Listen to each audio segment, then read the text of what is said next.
I wanted to be a rescue swimmer since I was 18 years old. My purpose was to join the Coast Guard and become the first female to graduate that school. I served 20 years, saved some lives, had some cool rescues, including Hurricane Katrina, and it was very rewarding.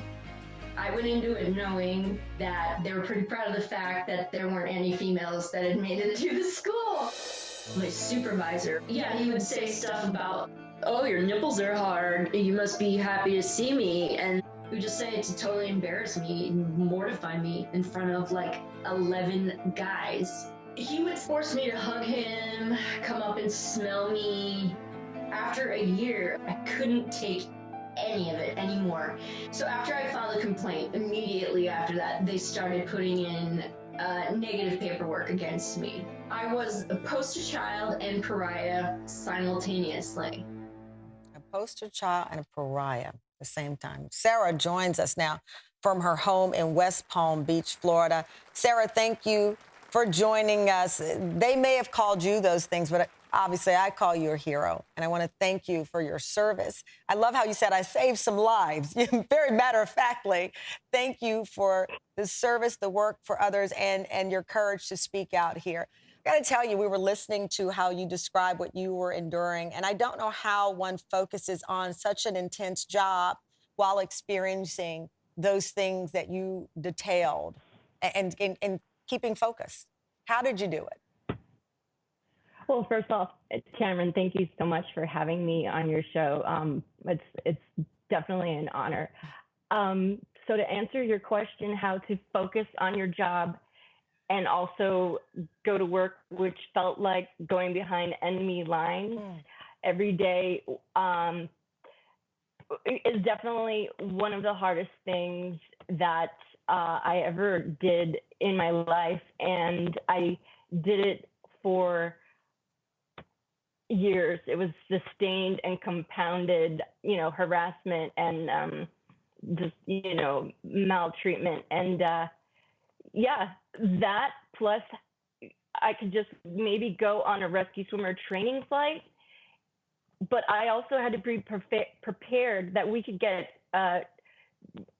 diverted and go on, like the search and rescue case of the century. So you have to be on this super high alert status, but then I'm going to work, which is like a hellhole. Oh. So it was very hard. Interesting you say the word hellhole. This was your dream since age 18.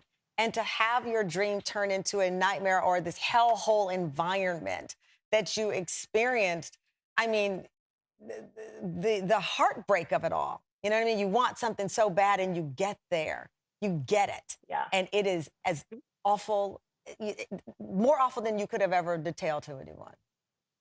Oh, I thought the struggle was going to be getting through rescue swimmer school, and I was prepared for that. So I, knocked all of the physical requirements out of the park. So there was no question. They could not say I didn't pass because, like, for instance, our, we call it PT test, but physical fitness test is 50 push-ups, 60 sit-ups, 5 pull-ups, 5 chin-ups, a 1.5 mile run, and a 500-yard swim, and then 25-yard underwater laps.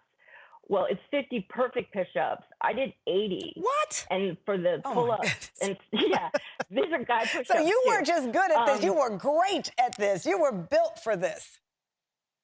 Well, no, I trained for this for 4 years. I had to wait in the Coast Guard, and I would imagine them trying to kick me out because I was a girl. So when I worked out imagining them kicking me out. So I basically tripled the standards, like the pull-ups and stuff. I could do 16 and 16. And like the swim, I was on the swim team. Oops, sorry, I just kicked the camera. I was on the swim team, so I was the fastest person in my class. Right.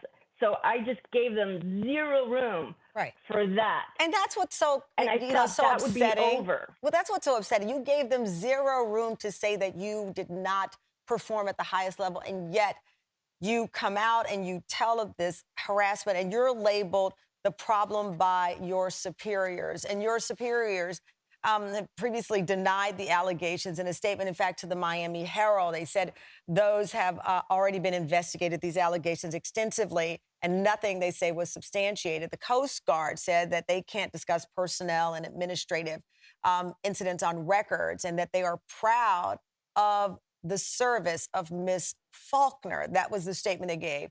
Sara, I think this is so typical sometimes. Here you are being vilified, as you said, behind the scenes, but your story is being used as a recruiting tool. They're saying, look who we have here. Look who broke the glass ceiling.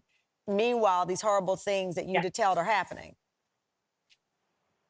Yep, that is exactly what happened. They would tout me and show, look at the Coast Guard. We're so inclusive because we are the only branch in the military that has no job restrictions for women. And so they would, put these big news and press releases out. But meanwhile, inside the rescue swimmer shop, it was a horribly hostile work environment. And when I would go forward with upper members of the command, it always got worse. Always got worse. And so when I finally snapped, because I couldn't take it anymore, they tried to drum me out of the Coast Guard for being crazy.